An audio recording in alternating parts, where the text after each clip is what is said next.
नमस्कार, हमारे कार्यक्रम खास खबर में आपका बहुत बहुत स्वागत है और मैं हूं आपके साथ दीपिका ओझा। आज हम बात करेंगे हरियाणा में राहुल गांधी की भारत जोड़ो यात्रा का 3 दिन का पहला फेज की शुरुआत हो चुकी है। राजस्थान हरियाणा बॉर्डर पर नूंह में भारत जोड़ो यात्रा की फ्लैग सेरेमनी हुई। राजस्थान के सीएम अशोक गहलोत की अगुवाई में हरियाणा कांग्रेस के अध्यक्ष उदय भान और दीपेंद्र हुड्डा को फ्लैग सौंपा गया। वहीं पब्लिक मीटिंग के बाद राहुल गांधी ने समर्थकों के साथ पैदल चलना शुरू किया। सुबह के वक्त हरियाणा में घनी धुंध के बीच ही यात्रा आगे बढ़ती हुई फिरोजपुर छिरका पहुंच चुकी है। यात्रा में हरियाणा कांग्रेस के नेता भी राहुल गांधी के साथ चल रहे हैं।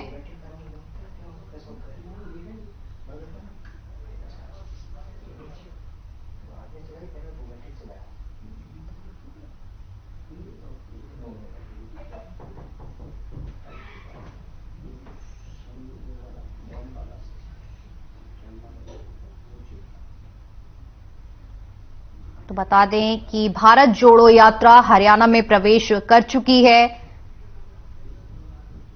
और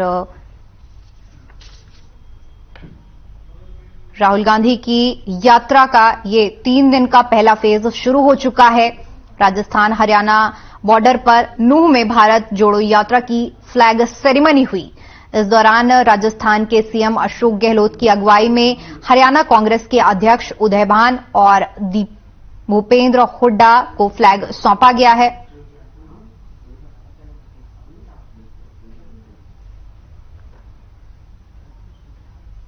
बताते चलें कि यह यात्रा 3 दिन में 3 जिलों से होकर गुजरेगी और हर जिले में 1 दिन की यात्रा का ठहराव होगा।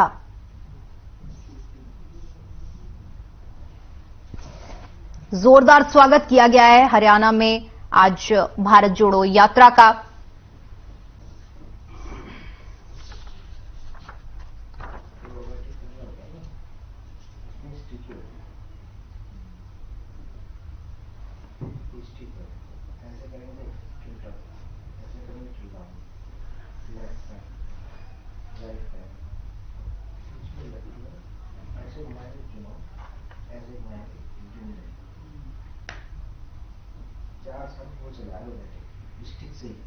वहीं इसी मुद्दे पर चर्चा करने के लिए हमारे साथ एक खास पैनल जुड़ा हुआ है। बीजेपी की तरफ से बता दें कि बीजेपी प्रवक्ता प्रवीण आत्रे हमारे साथ जुड़े हैं। सर, बहुत बहुत स्वागत है आपका।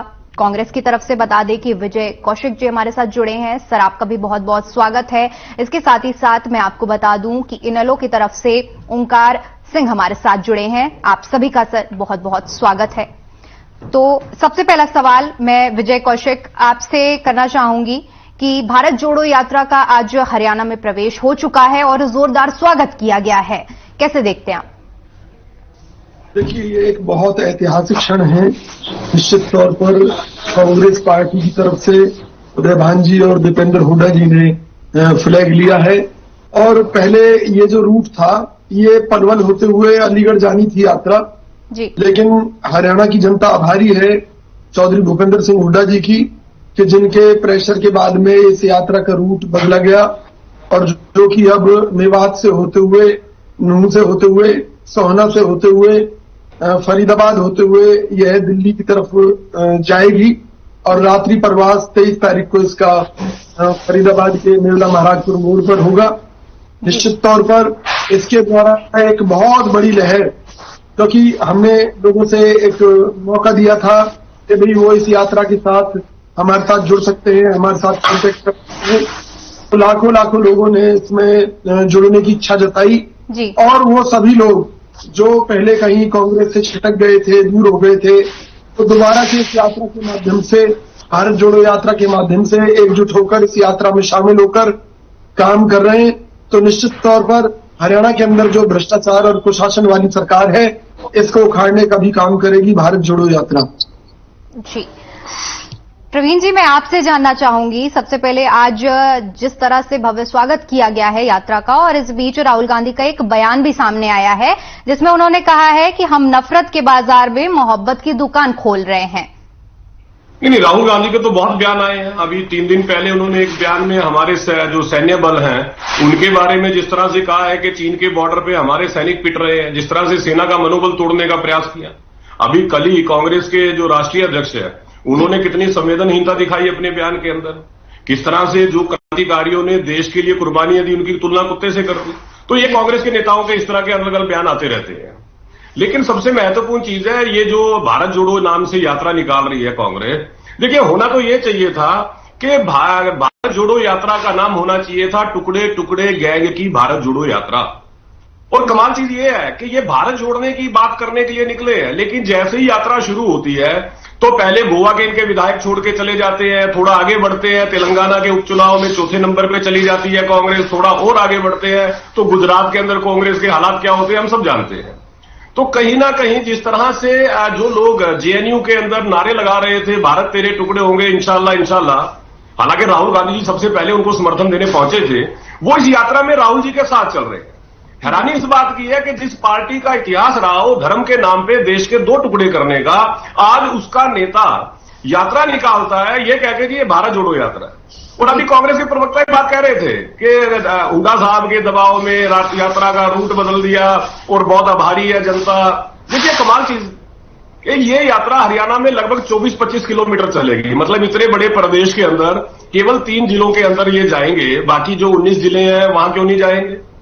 इसी तरह से गुजरात में मात्र 1 दिन गए थे राहुल जी, बंटाधार कर दिया था, क्योंकि ये कांग्रेसियों को भी पता है कि राहुल जी के बारे में बड़ा स्पष्ट है, जहां जहां पैर पड़े संतन के वहीं वहीं हुआ बंटाधार। इसलिए कांग्रेसी मित्र भी नहीं चाहते कि पूरे विजय जी ये जब से यात्रा की शुरुआत हुई है जी विजय जी जब से ये यात्रा की शुरुआत हुई है भारत जोड़ो यात्रा की, कई तरह के आरोप लगते हुए आए हैं कि किसी राज्य में कम दिनों का समय तय किया गया है। इसी तरह अभी जिस तरह प्रवीण आत्रे जी कह रहे हैं कि कुछ जिलों में ये दूरी को लेकर कई तरह के आरोप लगे हैं, इसको लेकर क्या कहना चाहेंगे। देखिए, भारतीय जनता पार्टी का तो ये हाल है कि राहुल गांधी जी क्या खा रहे हैं और क्या कर रहे हैं, कौन सी निक्कर पहन रहे हैं, कौन सी बनियान पहन रहे हैं, इन्हीं चीजों पर इनका ध्यान है। यही कारण है कि महंगाई के मुद्दे पर देश बेहाल है, बेरोजगारी के मुद्दे पर देश बेहाल है, विदेशी कर्ज के मुद्दे पर देश बेहाल है, रुपया कितनी तेजी से गिर रहा है अंतर्राष्ट्रीय बाजार में, किसी भी मुद्दे की इनको चिंता नहीं है। इन्हें केवल चिंता यह है कि राहुल गांधी जी ने हरियाणा के 3 जिलों में ही क्यों यात्रा कर रहे हैं, सारे जिलों में क्यों नहीं निकाल रहे हैं। अरे भाई, जब कोई यात्रा निकलती है, राहुल गांधी जी जैसी शख्सियत उस यात्रा का नेतृत्व कर रहा होता है, तो उसमें सिक्योरिटी के कई रीजंस होते हैं और बहुत से कारण होते हैं कि भी एक टाइम लिमिट निर्धारित किया जाता है कि भाई शुरू से लेकर और अपने अंतिम छोर तक यात्रा को कितने दिनों में पूरा करना है। हर मुद्दे पर पूरी चर्चा होती है, डिस्कशन होता है, तब एक मुद्दे पर पहुंचा जाता है। बहरहाल मैं केवल यह कहना चाहता हूं, भारत जोड़ो यात्रा से भाजपा बौखलाई हुई है। हरियाणा में चौधरी भूपेंद्र सिंह हुड्डा जी के नेतृत्व में, दीपेंद्र हुड्डा जी के नेतृत्व में, उदयभान जी के नेतृत्व में यह जो यात्रा है ये नए मील के पत्थर स्थापित करेगी। फरीदाबाद में इसकी जिम्मेवारी स्थानीय नेताओं को दी गई है जो अपने साथ ज्यादा से ज्यादा पब्लिक को जोड़ रहे हैं। इसी तरह से चाहे मेवात की बात हो, इसके अलावा हरियाणा भर के लोगों में इतना उत्साह है कि सभी लोग दूर दराज से आकर इस यात्रा में शामिल हो रहे हैं। देखिए, कोई बुलावा नहीं भेजा और जिलों में, लेकिन सभी लोग आ रहे हैं। किस वजह से आ रहे हैं? क्योंकि लोग हरियाणा में देश में परिवर्तन करना चाहते हैं। उन्हें आशा की किरण के तौर पर केवल राहुल गांधी जी की यात्रा दिखाई दे रही है, क्योंकि पूरे देश में विपक्ष के तौर पर एक ही व्यक्ति है जो कांग्रेस पार्टी को साथ एकजुट करके, देश की जनता को एकजुट करके देश के मुद्दों पर लड़ाई लड़ रहा है, सड़कों पर उतरकर लड़ाई लड़ रहा है। चाहे वो महंगाई की बात हो, चाहे बेरोजगारी की बात हो, चाहे भाई से भाई को लड़ाने की बात हो, चाहे लोगों के ऊपर टैक्सों की मार हो, चाहे वो घोटालों की बात हो, फरीदाबाद निगम के हजारों करोड़ के घोटाले की बात हो, चाहे कूड़े के पहाड़ खड़े करने की बात हो इनकी सरकारों द्वारा, चाहे चाइनीज कंपनियों को फायदा पहुंचाने की बात हो, चाहे जो अजीत डोभाल है उनके बेटे की चाइनीज कंपनियों से फायदा लेने की बात हो, चाहे पीएम केयर्स में चाइनीज चंदे की बात हो, चाहे चाइना के साथ जो हमारा व्यापार घाटा बढ़ रहा है उसको लेकर बात हो, हर मुद्दे पर अगर कोई विपक्ष के तौर पर संघर्ष कर रहा है तो राहुल गांधी जी हैं, कांग्रेस पार्टी है, मल्लिकार्जुन खड़गे जी हैं, हमारी पार्टी के केसी वेणुगोपाल जी हैं, तमाम नेता पूरी मजबूती के साथ इस यात्रा के माध्यम से घर घर अलग जगा रहे हैं, लोगों को एकजुट कर रहे हैं और एक संघर्ष के लिए एकजुट कर रहे हैं। क्योंकि अगर यही हालात रहे तो देश का जो आर्थिक मामला है कब डूब जाए, कब इस देश के हालात श्रीलंका जैसे हो जाए, कहा नहीं जा सकता। तो इसलिए आम जनता की लड़ाई लड़ रहे हैं राहुल गांधी जी और जनता उनका पूरी तरह से समर्थन कर रही है, जिससे बौखलाई हुई है। ओंकार जी, मैं आपके पास आना चाहूंगी। हरियाणा में आज भारत जोड़ो यात्रा का प्रवेश हुआ है, 3 दिन तक ये यात्रा चलने वाली है। किस तरह से आप देखते हैं इस यात्रा को? क्या हरियाणा में इसका कुछ हरियाणा कांग्रेस में आप देखते हैं कि कुछ फायदा मिलने वाला है? दीपिका जी, सबसे पहले तो मैं कहना चाहूंगा कि लोकतंत्र में मजबूत विपक्ष बहुत जरूरी है, जो आज देश और प्रदेश में नहीं है। लेकिन संख्या बल के हिसाब से देखें तो देश में भी विपक्ष की भूमिका कांग्रेस के पास है, प्रदेश में भी कांग्रेस के पास है। देखिए, प्रत्येक पार्टी की अपनी नीतियां होती हैं। कांग्रेस की अपनी नीति है, वो यात्रा निकाल रही है, अच्छी बात है। और मेरा भी ये मानना है कि यात्रा से इनको फायदा तो होगा, ऐसी बात नहीं है फायदा नहीं होगा। भाई अभय सिंह चौटाला इनेलो के लिए यात्रा निकाल रहे हैं फरवरी माह की 20 तारीख से। बिल्कुल, मैं इसी सवाल पर आना चाहूंगी आपके साथ, क्योंकि परिवर्तन यात्रा आपकी तरफ से भी कहा गया है कि आपकी पार्टी भी परिवर्तन यात्रा निकालने वाली है। जी, पद परिवर्तन यात्रा भाई अभय सिंह चौटाला जी 20 फरवरी से निकाल रही है। इस यात्रा का सबसे बड़ा फायदा प्रत्येक पार्टी को, जो भी यात्रा निकालती है वो ये होता है, चाहे वो कांग्रेस है चाहे बीजेपी है। बीजेपी ने भी निकाली थी भूतकाल में और आगे फिर इनको निकालनी पड़ेंगे, तो वे सत्ता से बाहर जाएंगे तब इनको यात्रा याद आएगी। तो ये इसका फायदा क्या होता है, 1 to 1 बातचीत हो जाती है, प्रत्येक गांव प्रत्येक शहर में व्यक्ति का एंट्रेंस हो जाती है और जो टूटे हुए हमारे कार्यकर्ता होते हैं वो फिर से जुड़ जाते हैं। जो नाराज होते हैं उनके घर जाके बड़ा नेता चला जाता है, नाराज व्यक्ति नाराज कार्यकर्ता वापिस पार्टी की रीढ़ बन जाता है। कांग्रेस आज ये यात्रा कर रही है, अच्छी बात है। प्रदेश में तो देखो कांग्रेस के 31 MLA थे, 30 रह गए, लेकिन प्रदेश में कांग्रेस विपक्ष की भूमिका निभाने में फेल रही है टोटल। लेकिन हम ये चाहेंगे भारत में तो कम से कम भारत जोड़ो अगर यात्रा निकाल रही है तो एक मजबूत विपक्ष भारत के सामने आना चाहिए। मजबूत विपक्ष ना होने का मुख्य नुकसान हम सबको झेलना पड़ रहा है। दीपिका जी, आपको भी झेलना पड़ रहा है, क्योंकि ये सरकार निरंकुश हो चुकी है। ये मन मर्जी के फैसले लेती है, मन मर्जी के नियम बना देती है, कभी कृषि कानून बना देती है, कभी फैमिली आईडी बना देती है। अब आप देखिए, एक छोटा सा उदाहरण दूंगा। हरियाणा में 42,70,000 नई प्रॉपर्टी आईडी बना देगी। प्रॉपर्टी आईडी का ठेका जयपुर की याशी कंसल्टेंसी कंपनी को दिया गया।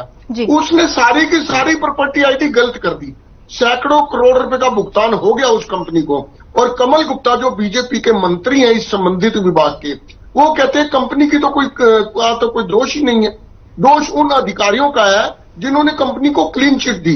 आज आप किसी भी नगर परिषद, नगर पालिका, नगर निगम में पूरे हरियाणा में चले जाइए, आपको रस नजर आएगा, जनता धक्के खाती हुई नजर आएगी। लेकिन बीजेपी के प्रवक्ता ऐसे बेशर्म है, सिर्फ टीवी चैनल पर हंस देते हैं, कोई समस्या का कोई मुद्दे को सीरियसली नहीं लेते। आज जनता जगह जगह धक्के खा रही है। फैमिली आईडी में देखिए, इन्होंने 1,80,000 की आय का लिमिट लगाकर 3.5 लाख से अधिक लोगों की पेंशन, बुढ़ापा पेंशन काट दी। बहुत अजीब बात है। आज जी, मैं आपके पास आना चाहूंगी।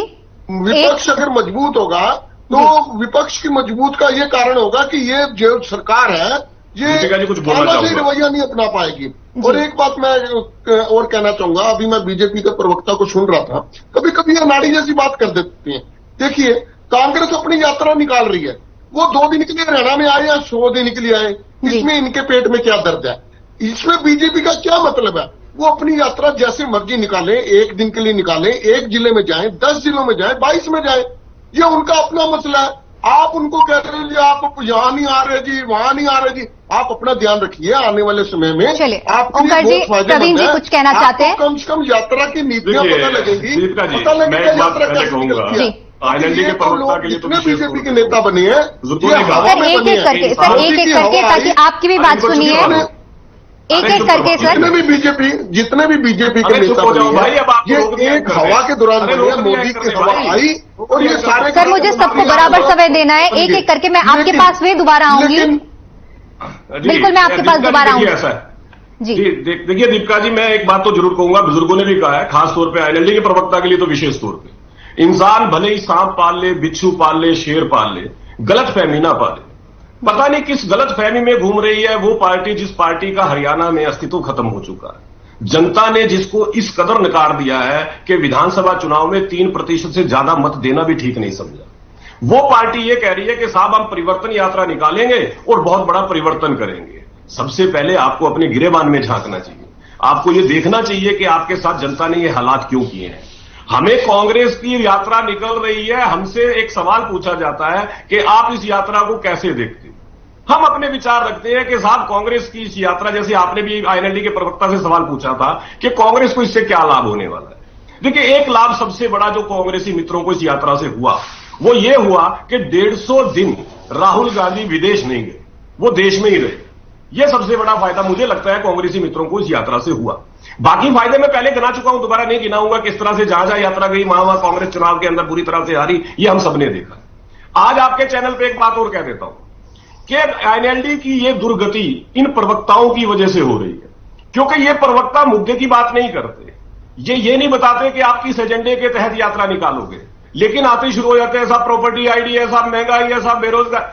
भाई, आपको तो जनता ने अवसर ही नहीं दिया कि आप पार्लियामेंट में जाके इन विषयों पे बात कर सको। लेकिन ये जो कांग्रेसी भाई बोल रहे थे, मेरा इनसे एक सवाल है कि पार्लियामेंट का सेशन चल रहा है, राज्यसभा के सेशन चल रहा है, क्यों नहीं आप वहां पे इन विषयों पे चर्चा करते? क्यों नहीं आप सभापति को कहते कि साहब इस विषय पे चर्चा? अगर इन्होंने परसों राज्यसभा की प्रोसीडिंग को देखा होता तो राज्यसभा के सभापति ने किस तरह से कांग्रेस को इस बात पे फटकार लगाई कि आप केवल बाहर राजनीति करना चाहते हो, जब सदन में आते हो तो आप संवैधानिक प्रक्रिया तक नहीं अपनाते कि जिसके तहत इन विषयों पे चर्चा हो सके, क्योंकि आपका ये पॉलिटिकल एजेंडा है। सच्चाई इस बात की है, जब आप महंगाई का जिक्र करते हो तो आपको शायद ये भी याद ना हो या ना पता हो कि 2010-11 के अंदर जो कंज्यूमर प्राइस इंडेक्स 11% 11.7 था, आज वो 5.7 है। आपको तो याद भी नहीं होगा ये बात।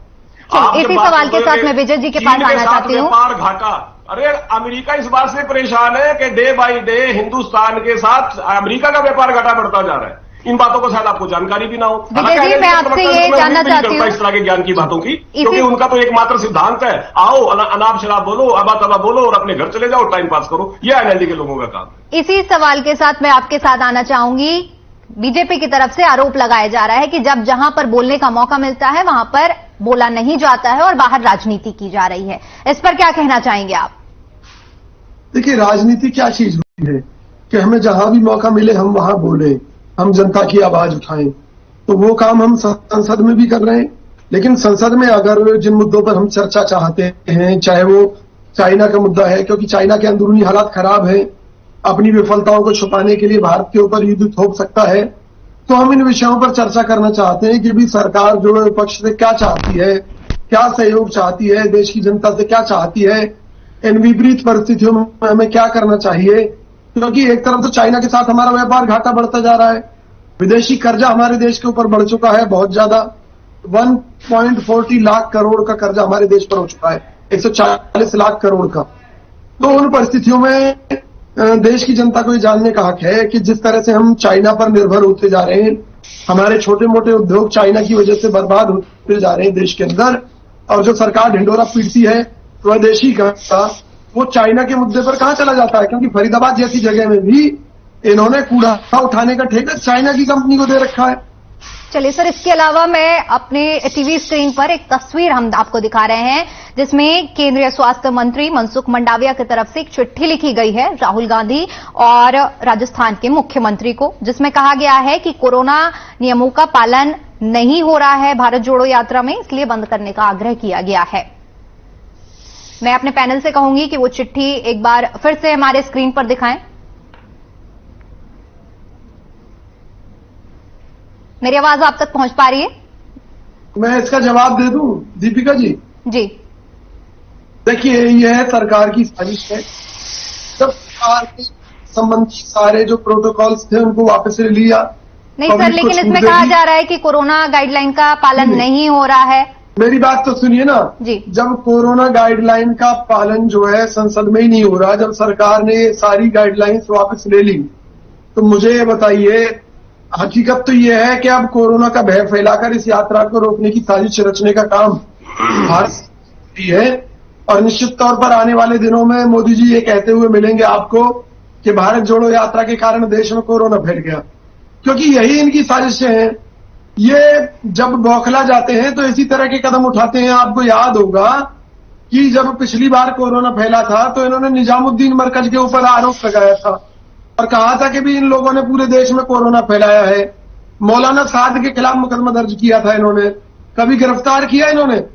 तो ये इतनी ओछी राजनीति करते हैं निश्चित तौर पर कि आने वाले दिनों में भारत जोड़ो यात्रा के ऊपर कोरोना की गाइडलाइंस पर इस यात्रा को रोकने की कोशिश करेंगे, बंद कराने की कोशिश करेंगे, जिसका हम निश्चित तौर पर विरोध करेंगे और संवैधानिक कैसे करेंगे। प्रवीण जी, क्या भारत जोड़ो यात्रा से क्या भारत जोड़ो यात्रा से इतना डर चुके हैं जो आरोप लगाए जा रहे हैं, क्या कहना चाहेंगे इस पर आप?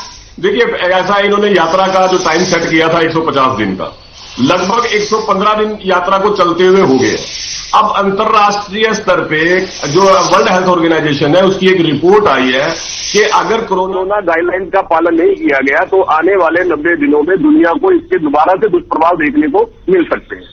तो ऐसे में अगर स्वास्थ्य मंत्री आपको केवल ये कहते हैं कि साहब अपनी यात्रा तो निकालिए लेकिन कोरोना की गाइडलाइन को फॉलो कर लीजिए, उसमें मात्र यह है कि आपको मास्क लगाना है, सैनिटाइजर का यूज करना है और थोड़ा डिस्टेंस बना के चलना है, तो इसमें मुझे नहीं लगता कोई एतराज है। आप 115 दिन तो चला ही चुके हैं यात्रा को। अगर सरकार को इस बात का डर होता तो पहले भी ना सरकार कह देती। अब देखिए, ये बार बार चाइना के साथ व्यापार घटा, चाइना के साथ व्यापार घटा। अब मैं आंकड़ों के साथ बताता हूँ कितना बड़ा झूठ बोलते हैं मित्र। 2004-5 के अंदर हमारा चाइना के साथ व्यापार घटा $4.05 बिलियन था जी। 2014-15 में ये हो गया $60.41 बिलियन। और अभी कल ही पीयूष गोयल जी ने संसद में बताया है कि ये जो व्यापार घटा है दैट इज $73.31 बिलियन। मतलब 2014-15 में जो $60 बिलियन था, मात्र $13 बिलियन का उसके अंदर अंतर आया है, जो अगर हम आज की बात करते हैं। लेकिन 2004 से लेकर 2014-15 तक जब मित्र सत्ता में थे तब तो कितना अंतर आया था? $54 बिलियन का। यहां बैठ के राग लाप रहे हैं साहब, चाइना के साथ व्यापार घाटा बढ़ गया, चाइना के साथ व्यापार घाटा बढ़ गया। आर्थिक दृष्टि से अगर देखें तो हिंदुस्तान की अर्थव्यवस्था इस कोविड की वजह से भी, देखिए, इतना बड़ा जो दुनिया ठहर गई थी, सारी सप्लाई चेन बंद हो गई थी, उद्योग धंधों पे असर पड़ा था, उसके बावजूद IMF कह चुका है दुनिया के अंदर सबसे तेजी से बढ़ने वाली अर्थव्यवस्था भारत की है। ये तो IMF कह चुका है, हम नहीं कह रहे इन बातों को। और जिस तरह से हमारा फॉरेक्स रिजर्व जो है वो $600 बिलियन से ज्यादा क्रॉस कर चुका है। मतलब आज तक का हाईएस्ट फॉरेक्स रिजर्व भारत के खजाने में इस वक्त है। और यहां बैठ के रागलाप देते हैं कि साहब देखिए अर्थव्यवस्था तो बहुत बुरे हालात में है। दुनिया प्रेस कर रही है, विदेशी प्रेस कर रहे हैं कि भारत की सरकार ने जिस तरह से हमारी अर्थव्यवस्था को संभाला इस कोविड में, वो काबिले तारीफ है। उसके अंदर चाहे हम UN जनरल सेक्रेटरी की बात कर ले, चाहे IMF सेक्रेटरी की बात कर ले, चलिए सर, समय की कमी होने की वजह से मुझे आज इस चर्चा को यहीं पर समाप्त करना पड़ेगा। तो मैं आप तीनों मेहमानों का बहुत बहुत स्वागत करना चाहूंगी, धन्यवाद करना चाहूंगी। प्रवीण जी, आपका भी। और इसके साथ ही साथ आज की इस चर्चा को यहीं पर खत्म करते हुए, आज भारत जोड़ो यात्रा ने हरियाणा में प्रवेश कर लिया है, जिसको लेकर हमने भारतीय जनता पार्टी, कांग्रेस और इनेलो के प्रवक्ताओं से बातचीत की और इस यात्रा के बारे में जाना। चलिए, फिलहाल आज के लिए इतना ही। देश और दुनिया की तमाम बड़ी खबरों के लिए देखते रहिए। नमस्कार।